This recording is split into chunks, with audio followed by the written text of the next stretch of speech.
कि हम आज संबोधन के लिए या दो शब्द रखने के लिए यहाँ पे नहीं आए हैं। आप भी जानते हैं हम लोग शोकाकुल परिवार से मुलाकात करने आए हैं, उनसे मिलने आए हैं, उन्हें ढांढस देने के लिए आए हैं। लेकिन चूँकि काफ़ी मात्रा में आप लोग आए हैं और गोड्डा, साहेबगंज, पाकुड़ ये क्षेत्र हम लोग 6 महीना साल भर के बाद आ पाते हैं, तो आप काफ़ी संख्या में है, इसीलिए मैं दो शब्द आपको बीच रखना थोड़ा सा मैंने मुनासिब समझा। हालांकि हमारा उद्देश्य नहीं था कि यहाँ जाके हम कुछ बोलें, अगर बोलेंगे तो विषय पे बोलें, लेकिन चूँकि आप लोग आए हैं तो सबसे पहले तो आप सभी को पुनः हुल धरती में हुल जोहार करते हैं।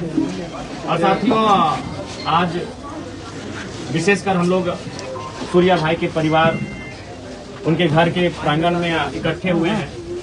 आपने भी इस घटना को सुना, नहीं दिखेगा ना, कि किस प्रकार से आज अपने ही राज्य में, जिस राज्य को बनाने में इसी संथाल परगना की धरती में जब भारत देश ने आज़ादी की गुगुल नहीं फूंकी थी सन 1857 में, उससे 2 साल पहले 1855 में ही संथाल परगना की धरती में सिद्धू कानू के नेतृत्व में लगभग 20,000 आदिवासी तथा अन्य लोगों ने अपने प्राणों की आहुति दी थी। क्यों? जल, जमीन, जंगल को बचाने के लिए, अपनी अस्मिता की रक्षा के लिए। लेकिन आज कई वर्ष बीत चुके हैं हुल विद्रोह के, आज कई वर्ष बीत चुके हैं हिंदुस्तान की आज़ादी के। कल ही हमने आज़ादी का दिवस भी मनाया, कल 15 अगस्त था, आज 16 अगस्त है। कई वर्ष बीत चुके हैं हिंदुस्तान की आज़ादी के, कई वर्ष बीत चुके हैं झारखंड अलग राज्य के। लेकिन आज दुर्भाग्य है कि आज भी एक आम व्यक्ति आज़ादी का अनुभव नहीं कर पा रहा।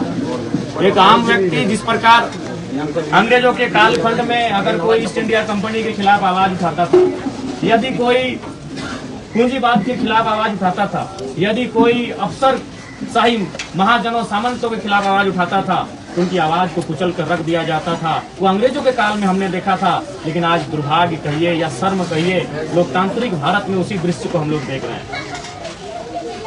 इस देश के एक प्रधानमंत्री अटल बिहारी वाजपेयी थे, वो कहते थे कि कलकत्ता के फुटपाथों में नंगे बदन जो आंधियां सहते हैं, जो भूखे रहते हैं, उनसे जाकर पूछिए कि 15 अगस्त के बारे में क्या कहते हैं। लेकिन आज आपसे आग्रह होगा कि मेरे संबोधन में कभी ताली ना बजाएं, क्योंकि हम लोग शोक के लिए आए हैं। और नारा, किसी भी व्यक्तिगत नारा, खासकर किसी के नाम का जो जीवित है उसके नाम का नारा भी आप नहीं लगाएंगे। हमसे आपसे पहले आग्रह कर लेंगे, आपसे पहले हम आग्रह कर लेंगे, किसी प्रकार की तालियां ना बजाएंगे। और किसी प्रकार कोई जीवित व्यक्ति का, चाहे मेरा ही क्यों ना हो, जीवित व्यक्ति का आप नारा नहीं लगाएंगे। क्योंकि हम लोग आज राज्य भी शोक का है, आज राज्य में 1 दिवस से छुट्टी भी है रामदास सोरेन जी के निधन के अवसर पर, दुखद घड़ी में, तो इसलिए आपसे आग्रह होगी। तो आज जो अटल बिहारी वाजपेयी का जो कथन था कि आप हम आज़ादी मना रहे हैं, हम झंडे का तोलन कर रहे हैं, झंडा तोलन कर रहे हैं, हम पूरे हर्ष उल्लास के साथ गीत गा रहे हैं, लेकिन असल में आज़ादी आज कहाँ है? आज जो अटल बिहारी वाजपेयी कहते थे अपनी कविता में कि कलकत्ता के फुटपाथों में नंगे बदन जो आंधियां सहते हैं, उनसे जाकर पूछो 15 अगस्त के बारे में क्या कहते हैं। आज वो सूर्या हंसदा के साथ जो इनकाउंटर हुआ है, वो अभी वही सवाल कर रहा है। उनके परिजनों से मिले, उनकी पत्नी से मिले, ठीक हमारे बगल में बैठी हैं उनकी पत्नी, उनकी माता बैठी हैं, उनके 2 भाई बैठे हैं। उन्होंने यही कहा कि जो हाल ही में एक माइंस में गोली कहीं चला, उसी घटना को लेकर पुलिस दबाव बना रही थी सरेंडर करने को लेकर। एक बात जान लीजिए, अगर किसी माइंस में किसी कंपनी की घटना है, तो मैं कहूंगा आज आपके माध्यम से पूरे राज्य को सूर्या जैसे नौजवानों का समर्थन करना चाहिए। अगर ये किसी के साथ, किसी महिला के साथ दुर्व्यवहार की बात आती, किसी किसान के दूसरे साथ दुर्व्यवहार की बात आती, तो आप सूर्या भाई को गलत कह सकते थे, आप सूर्या को गलत कह सकते थे। लेकिन कंपनी का प्रसंग है, तो आपको भी जान रहे हैं कि ईस्ट इंडिया कंपनी और आज की कंपनी में कोई अंतर नहीं है, केवल नाम बदला। इसलिए अगर इनका सरेंडर करने का दबाव इसलिए था कि कोई माइंस से संबंधित मामला था, कोई कंपनी से संबंधित मामला था, चाहे वो पत्थर की खादान हो या कोयला की खादान हो, तो पूरे राज्य को सूर्या को अपराधी की नजर से नहीं, मेरे हिसाब से बागी की नजर से आप देख सकते हैं, अपराधी की नजर से नहीं देख सकते हैं। क्योंकि आज केवल आपका गोड्डा का ललमटिया ही परेशान नहीं है विस्थापन को लेकर, आज आपका गोड्डा का ललमटिया ही केवल परेशान नहीं है कंपनियों के आतंकों को लेकर। हम धनबाद से आते हैं और हमसे बेहतर दर्द को कौन जानता है। धनबाद यानी देश की कोयला राजधानी, जहां हमने अपना जमीन दिया और आज हमारा ही लहू, आज हमारा ही रक्त बह रहा है उस धरती में। ये तो सूर्या ने आवाज भी उठाया, धनबाद में अब आवाज भी नहीं उठती है, अब समझौता हो जाता है। लाशें अवैध कोयला खदानों के नीचे दम तोड़ देती हैं और वो बाहर तक नहीं आती। हम धनबाद से आते हैं, तो इसलिए अगर उनका सरेंडर करने का दबाव इसलिए पुलिस बना रही थी कि कोई कंपनी से विवाद था, तो मैं कहूंगा कि सूर्या को अपराधी की नजर से नहीं, उसे बागी की नजर से देखिए। क्योंकि कंपनी का क्या रूल है आज राज्य में, ये आपसे नहीं छुपा है। चाहे वो आपके संथाल परगना के पत्थर के खदान हो, चाहे हमारे धनबाद बोकारो के कोयला के खदान हो, या टाटा जमशेदपुर के उद्योग हो, हर एक जगह झारखंडियों का दमन हो रहा है, झारखंडियों का दोहन हो रहा है, झारखंडियों का शोषण हो रहा है, तो उसके खिलाफ हर कोई आवाज उठाएगा। आज एक सूर्य आया है, कल को ना जाने कितने लोग आएंगे और ये कितनी गोलियां मारेंगे, ये तो भविष्य की बात है। हमें लगता है कि जिस दिन पूरे राज्य से आवाज उठी, इनकी गोलियां कम पड़ जाएंगी, इनकी गोलियां कम पड़ जाएंगी। और ये अस्मिता का सवाल है, ये इस राज्य की आदिवासी और यहाँ के मूलवासी की अस्मिता का सवाल है। ये राज्य आपका है। आज आप यहाँ मजदूरी की नौकरी के लिए तरस रहे हैं, आज आपके बच्चे सामान्य शिक्षा के लिए तरस रहे हैं, साधारण चिकित्सा के लिए आपके बच्चे तरस रहे हैं। आज क्या है आपके राज्य की स्थिति? आपके राज्य में क्या नहीं है? कोयला है, अभ्रक है, यूरेनियम है, क्रोमाइट है, ब्रोमाइट है, बॉक्साइट है, अनगिनत मिनरल्स हैं, और उन्हीं मिनरल्स पर इनकी नजर है।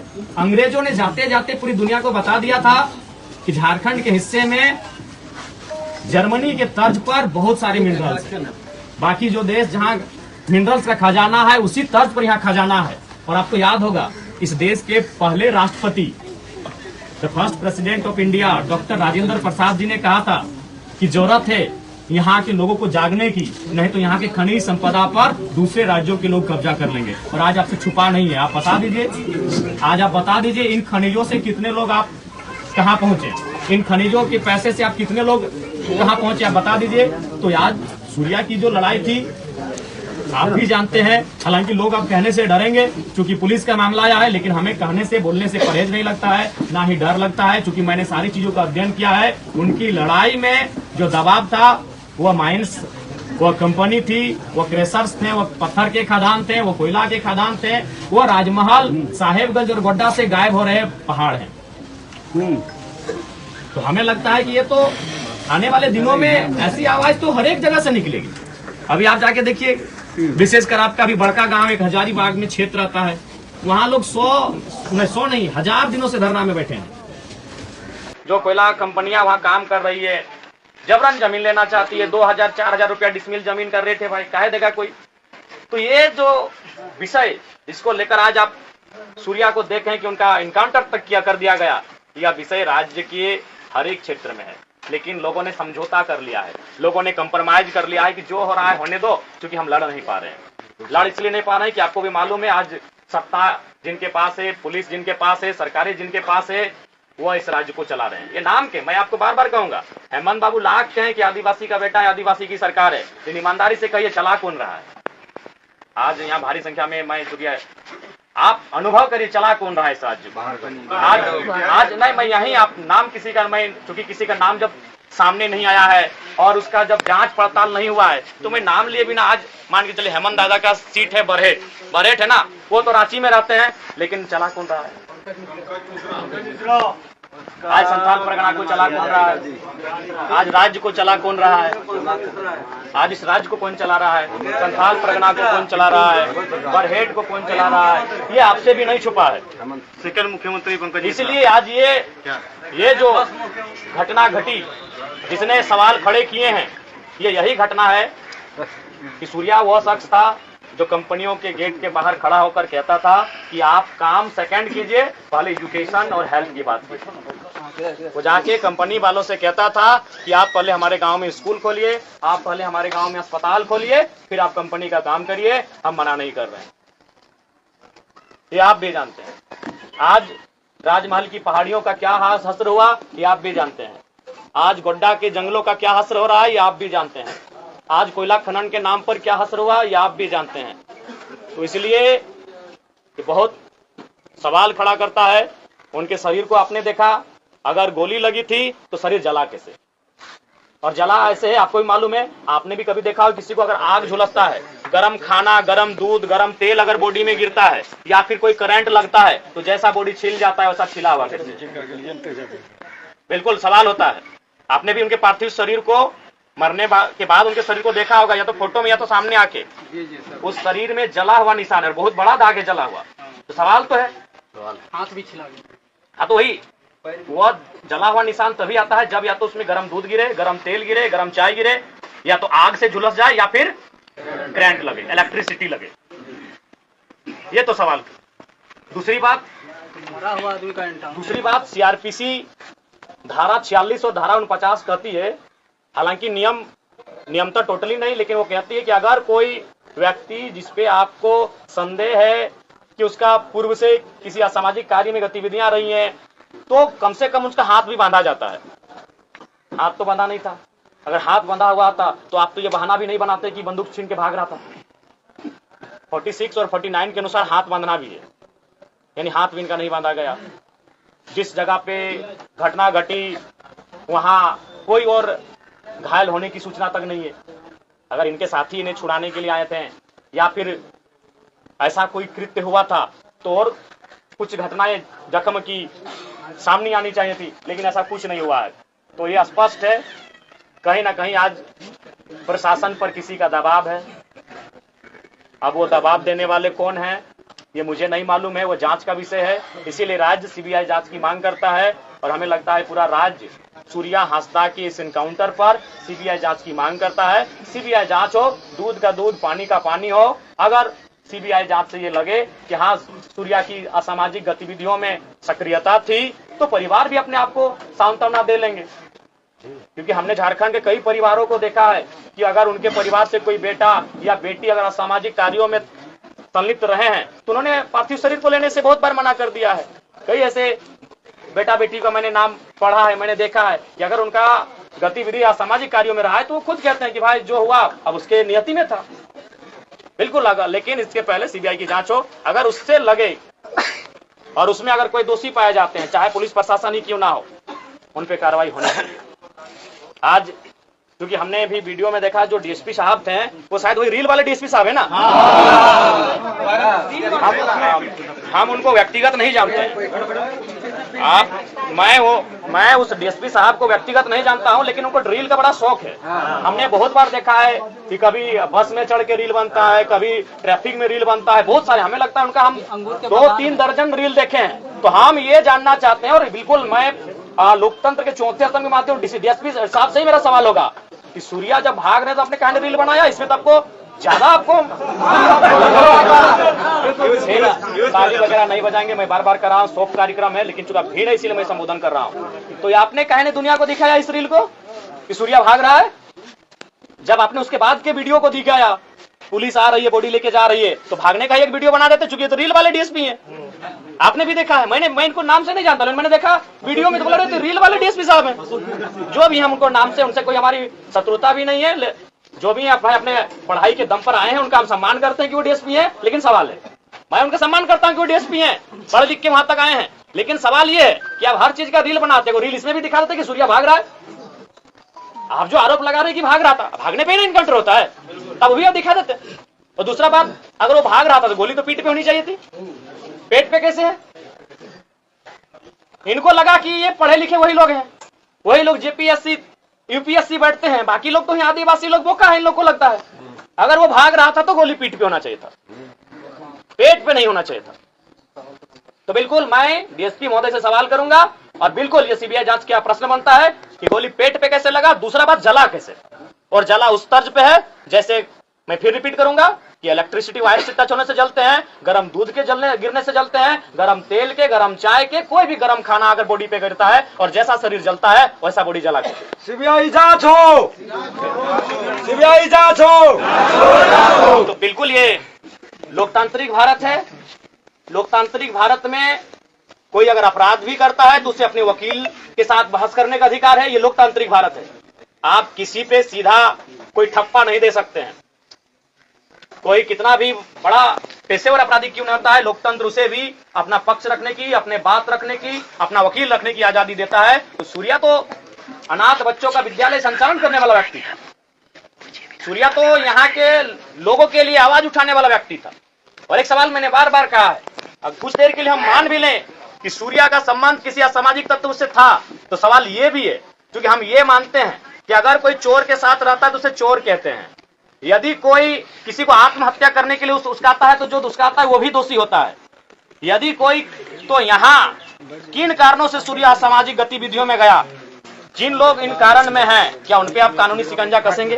क्या आप उन पत्थर खदानों के मालिक, वो कोयला खदानों के मालिक जो अवैध रूप से यहाँ खनन का काम कर रहे हैं, क्या पुलिस अपना दंडात्मक कार्रवाई उन पर करने का हौसला रखती है, उन पे करने का हिम्मत रखती है?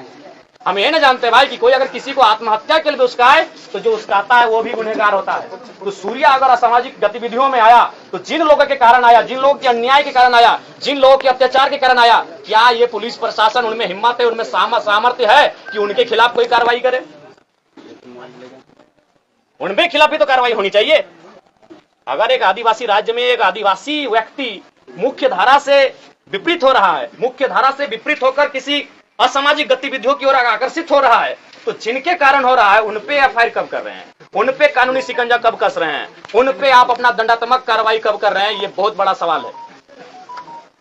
आज असल में ये है कि आप अगर समझौता कर लें तो आप दुनिया में जी सकते हैं, चल सकते हैं। आप अगर विपरीत जाकर आवाज उठाते हैं तो आपका हश्र क्या होगा ये आपसे छुपा नहीं है। आज कई पहाड़ नहीं है तो जिनके कारण नहीं है, क्या उन पे कोई कानूनी कार्रवाई होगी? आज कई चीजें ऐसी हैं जिन पर क्रॉनिक कैपिटलिस्ट ने कब्जा कर लिया है। मैं फिर बार कह रहा हूं कि मैं कैपिटलिस्ट के खिलाफ नहीं, मैं क्रॉनिक कैपिटलिस्ट के खिलाफ हूं। क्रॉनिक कैपिटलिस्ट उसको कहते हैं जिनमें आईएएस, आईपीएस और मिनिस्टर के संरक्षण से, जिसमें बड़े बड़े लोगों के संरक्षण से लोग एक असमानता की खाई को उत्पन्न करते हैं। आज अगर संथाल परगना जैसी सामाजिक न्याय की धरती में, झारखंड जैसे सामाजिक न्याय की धरती में अगर क्रॉनिक कैपिटलिस्ट लोग हावी होंगे तो ये बहुत ही शर्मसार का विषय है। सर, सूर्या हाजदा को लेकर ये विधानसभा में सवाल उठाएंगे सर? देखिए, विधानसभा का सत्र अभी संदेह में है। इस बार का सत्र आपको भी मालूम है, गुरुजी के निधन के बाद सस्पेंड हुआ था, फिर माननीय मंत्री जी भी अब हमारे बीच नहीं रहे, तो विधानसभा का सत्र सस्पेंस में है।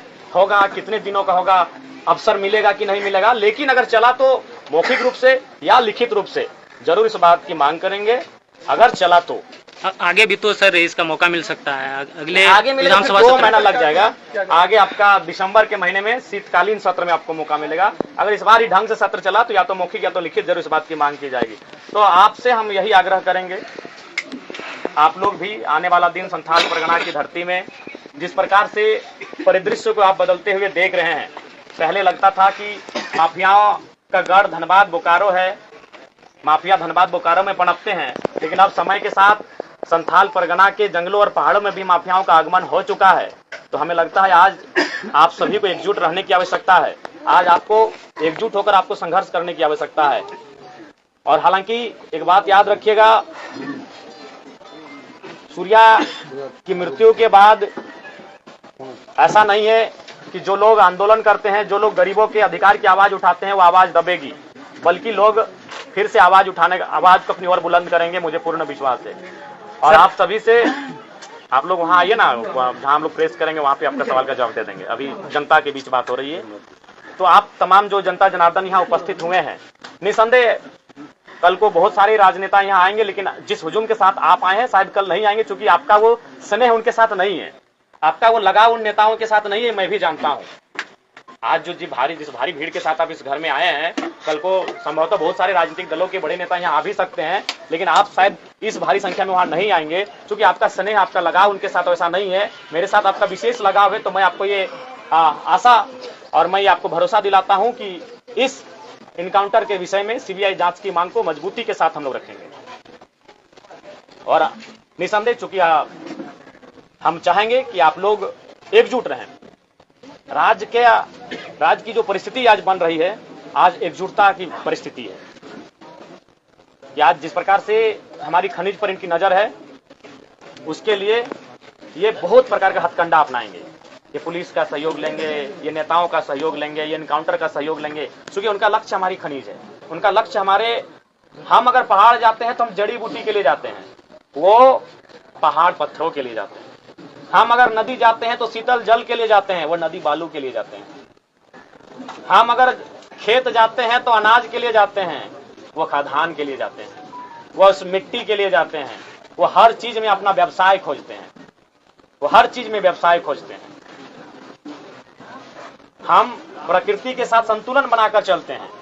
हम जंगलों के साथ संतुलन बनाकर चलते हैं, हम जीव जंतुओं के साथ संतुलन बना के चलते हैं, हम नदी की धार के साथ संतुलन बना के चलते हैं, लेकिन वह हर जगह मुनाफा खोजते हैं। और आपको भी जानते हैं कि मुनाफा की जब बात आती है, इंसान इंसान को नहीं पहचानता।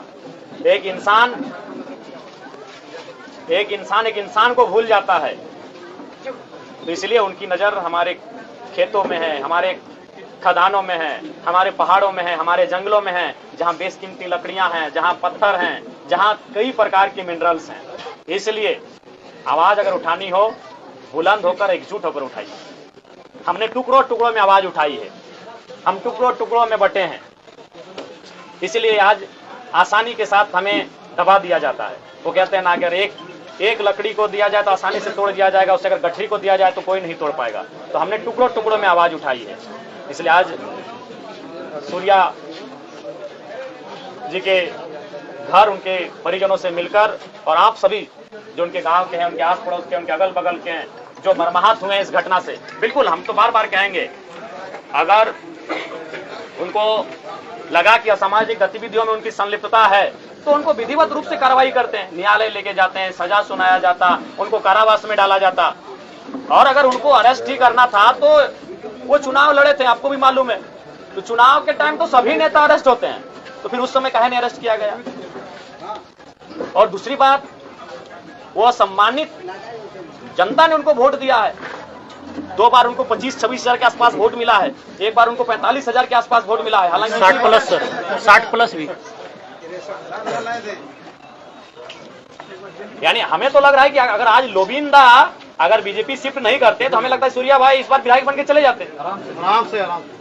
तो वो एक जनप्रतिनिधि है, और उसका अगर आप इनकाउंटर करेंगे तो भाई ये तो बड़ा सवाल क्यों नहीं करेगा। एक जनप्रतिनिधि थे, वो 4-5 बार चुनाव लड़ चुके थे, सम्मानित वोट ला चुके थे, 30,000, 40,000, 60,000 वोट लेकर आ रहे थे।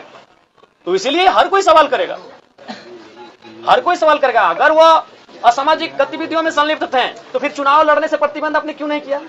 जब वो चुनाव का नॉमिनेशन भरने जाते थे तो क्यों नहीं उनको अपने डिटेन किया, अरेस्ट किया। भाई आप उनको चुनाव भी लड़ने दे रहे हैं, वो सम्मानजनक वोट भी लेकर आ रहा है, और आप फिर उनका सरेंडर करने का दबाव बनाते हैं, और आप जाके उसको गोपनीय तरीके से इनकाउंटर कर देते हैं।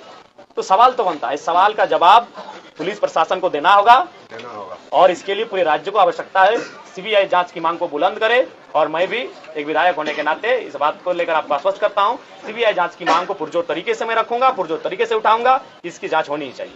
प्रशासन की नजरिया को किस तरह से देखते हैं सर आप? देखिए, प्रशासन, मैं बार बार कहता हूं, मैं प्रशासन जैसा मैंने अध्ययन किया, प्रशासन हेल्पलेस चीज है। मैं कभी प्रशासन पर तो मुझे तरस आता है कि काहे वो शपथ लेते हैं, काहे वो दम भरते हैं IAS IPS का। क्योंकि आज के टाइम में भी अगर युवाओं का अगर नौकरी की बात करें, क्रिकेट और हीरो लोग को हटा दे तो IAS IPS को आज भी वो मॉडल मानते हैं। लेकिन आज परिस्थिति क्या है, वो किसी के इशारे पे चलते हैं, चाहे वो कोई पूंजीपति हो, चाहे वो कोई नेता हो, चाहे कोई मंत्री हो, कोई या फिर कोई रसूखदार व्यक्ति हो। ये किसी के दबाव में है, यही जांच का विषय है कि किसके दबाव में है। बिल्कुल प्रशासन पूरी तरह से दबाव में है, और ये किसके दबाव में, यही जांच का विषय है। क्योंकि आप इस प्रकार से एक आदिवासियत की आवाज को, शोषित वंचितों की आवाज को अगर धराशायी कर देंगे तो बहुत ही दुर्भाग्य का विषय है। राज्य की जनता चुप नहीं रहेगी, राज्य के आवाम चुप नहीं रहेंगे, वो सवाल करेंगे, और बिल्कुल एक साथ गोलबंद होकर सीबीआई जांच की मांग करेंगे।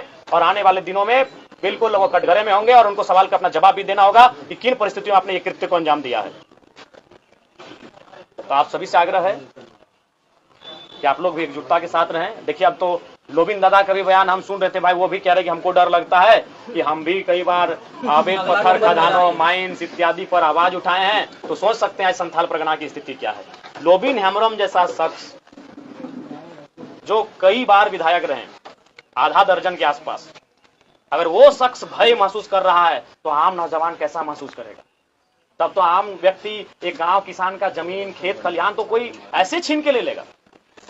एक ऐसा व्यक्ति जो गुरु जी के कालखंड से नेता बना है, और अगर वह व्यक्ति डर महसूस कर रहा है आज माफियाओं के आतंक में के साये में, तो सरकार को और पुलिस प्रशासन को बिल्कुल माफियाओं पर नकेल कसने की आवश्यकता है। आप माफियाओं से दोस्ती, और जो लोग आवाज उठा रहे हैं उनकी आवाज को बुलंद करने के लिए गोली चलाएंगे, ये बिल्कुल गलत बात है, ये बिल्कुल गलत बात है।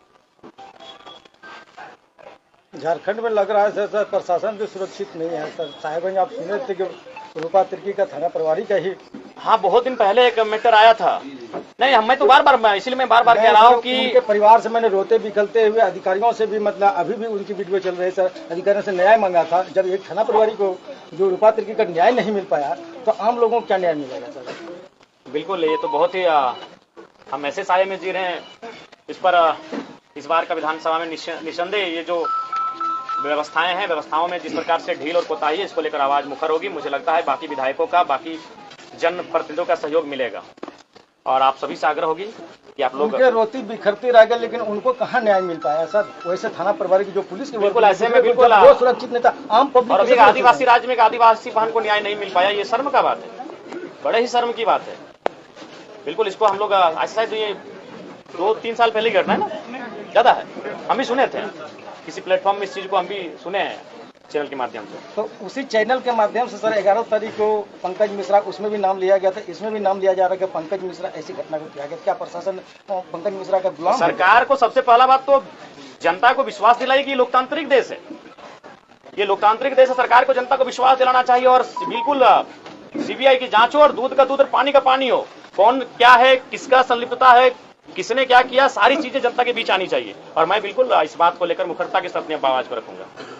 और साथ ही अभी हम लोग जैसा सुन रहे हैं कि यहाँ 200-300 बच्चे, शायद अनाथ बच्चे पढ़ते थे, तो मैं आप सभी से आग्रह करूंगा कि जो लोग सक्षम है, क्योंकि हम जान रहे हैं कि झारखंड में अभी सक्षम लोग कहाँ रहे, सक्षम जिससे होना होता है, कोयला पत्थर बालू तो यूपी बिहार के लोग, इधर बंगाल के लोग रास्ते से ले जा रहे हैं। झारखंड के लोग तो मैंने मजदूरी गैंता बेलचा का काम कर रहे हैं, सक्षम तो बहुत कम लोग होंगे। झारखंड के लोग तो साइकिल चला के ले जाते हैं सर, जो पैदल। तो जो लोग सक्षम है उनसे मेरा आग्रह होगा कि सूर्या जी ने जिस स्कूल को छोड़ा है, जहां 200-250 की संख्या में अनाथ बच्चे पढ़ते हैं, वो बंद न होने पाए। मैं भी अपनी क्षमता के अनुसार ये आपको आश्वस्त करता हूं कि मेरा भी उन बच्चों की पढ़ाई बंद ना हो, उससे मैं भी कंट्रीब्यूट करूंगा। जो फिर पुनः कहेंगे ताली वगैरह किसी भी कार्य के लिए नहीं अब बजाएंगे। मैं चूंकि मैंने भी अपने विधानसभा में 75% अपना सैलरी डोनेट करने का बात कहा है, तो अब हमारे पास भी उतना रहा नहीं, लेकिन उसके बावजूद भी मैं, ताकि बहुत सारे व्यवस्थाएं हैं, बहुत सारे सही लोग भी दुनिया में हैं, या फिर जहां तक भी होगा, मैं निसंदेह ये मेरा प्रयास रहेगा, या मैं आपको ये वचन देता हूं कि इस विद्यालय में जो अनाथ बच्चे पढ़ रहे हैं उनकी पढ़ाई ना रुके, उसमें कुछ प्रतिशत मेरा भी योगदान होगा कि उनकी पढ़ाई ना रुके, मैं ये प्रयास करूंगा। तो पुनः आप सभी को हुल विद्रोह की धरती में हुल जोहार करते हैं और साथ ही आप सभी से आग्रह करते हैं कि एकजुट रहिएगा। आने वाले दिनों में संथाल परगना में धनबाद बोकारो के तट पर माफियाओं का दौर दिखेगा आपको, क्योंकि उधर कोयला खत्म हो रहा है, इधर पहाड़ और पत्थर उनको दिख रहा है, उनका दौर बढ़ेगा। और आपको भी मालूम है, केवल नाम बदला है, ब्रिटिश ईस्ट इंडिया कंपनी से अब कंपनी का नाम कुछ और हो गया है। चाहे बीसीसीएल रहे, सीसीएल रहे, एनटीपीसी रहे, नाम लेने में हमको कभी डर नहीं लगता है, बस कंपनी का नाम बदला है, तरीका उससे भी बुरा है। तो सर आम पब्लिक उनकी आवाज उठाएंगे तो उनके पास आम प्रशासन आम व्यक्ति को प्लानिंग से उठाना होगा और एकजुट होकर उठाना होगा और संख्या बल के साथ उठाना होगा। लोकतांत्रिक देश में संख्या बल मायने होती है। आप अगर आवाज उठाएंगे तो संख्या बल से उठाएंगे, प्री प्लानिंग के साथ उठाएंगे, ऐसे नहीं। और कभी कभी कहते हैं कि 2 कदम अगर पीछे आना चाहिए, 2 कदम पीछे आइए, प्लानिंग करिए, फिर झपटा मारिए। 2 कदम पीछे आने की जरूरत पड़े आ जाइए, झुकने की जरूरत पड़े झुक जाइए, रुकने की जरूरत पड़े रुक जाइए, लेकिन अगली बार पूरी ऊर्जा के साथ उस काम को करिए। तो इसलिए मेरा संथाल परगना, विशेषकर जो वो क्षेत्र जो आने वाले दिन माइंस कोल रहे, चाहे पत्थर का रहे, चाहे अन्य औद्योगिक गतिविधियों के कारण अगर प्रभावित होंगे, तो उनसे मेरा आग्रह यही होगा, आप एकजुट होकर रहें। और सूर्या की आवाज अगर आपको लगता है, फिर मैं कहूंगा मेरा संबंध धनबाद से, आपका संबंध गोड्डा से है। सूर्या को आप हमसे बेहतर जानते हैं। मैं भले वो मेरे राजनीतिक दल से अंतिम चुनाव लड़े, लेकिन कभी उनसे हमारी ना मुलाकात हो पाई है, ना कभी टेलीफोनिक बात हो पाई है। सर उनके नहीं रहने के कारण सर आप उनको बेहतर जानते हैं। यदि आपको लगता है कि उनकी लड़ाई आम व्यक्ति के लिए है, यदि आपको लगता है उनकी लड़ाई लाचार बेबसों के लिए, यहाँ के आदिवासियों के लिए है, तो आप उस तर्ज पर अपने आंदोलनों को जहां जरूरत हो वहां बुलंद करेंगे।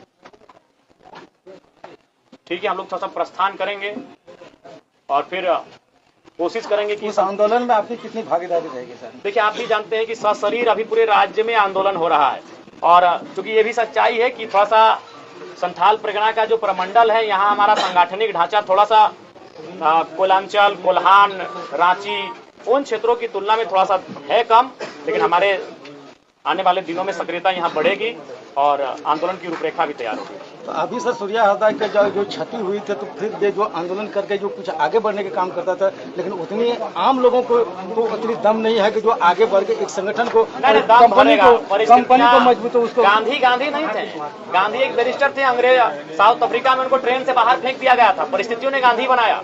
भगत सिंह एक नन्हे बच्चे थे, जलियांवाला बाग को कांड को अपनी आंखों के सामने होते हुए देखा तो उनको भगत सिंह बनाया, शहीद आजम बनाया। कोई वैसा नहीं होता है, परिस्थितियां उनको ऐसा बनाती हैं। सूर्या भी एक आदिवासी साधारण परिवार का, संथाल परिवार का बेटा था, परिस्थितियों ने उसको ऐसा बनाया कि वो लड़ने लगा, वो भिड़ने लगा, वो डरने नहीं लगा। तो ठीक उसी प्रकार इसी भीड़ में आपको कई नौजवान दिखेंगे जो परिस्थितियां इनको गांधी और भगत सिंह दोनों बनाएंगे। तो परिस्थितियां तय करती, हम और आप नहीं तय कर पाएंगे। अगर हम और आप तय कर पाते तो सचिन तेंदुलकर का बेटा आज क्रिकेट खेल रहा होता, अमिताभ बच्चन का बेटा आज उसकी तरह सफल हो जाता। वो परिस्थितियां तय करती हैं, वो हालात तय करते हैं, और हालात तय करेंगे कि अगला सूर्या कौन होगा, हालात तय करेंगे। लेकिन हाँ, इस बार किसी का फर्जी इनकाउंटर नहीं हो, ये भी हमें भी तय करना होगा।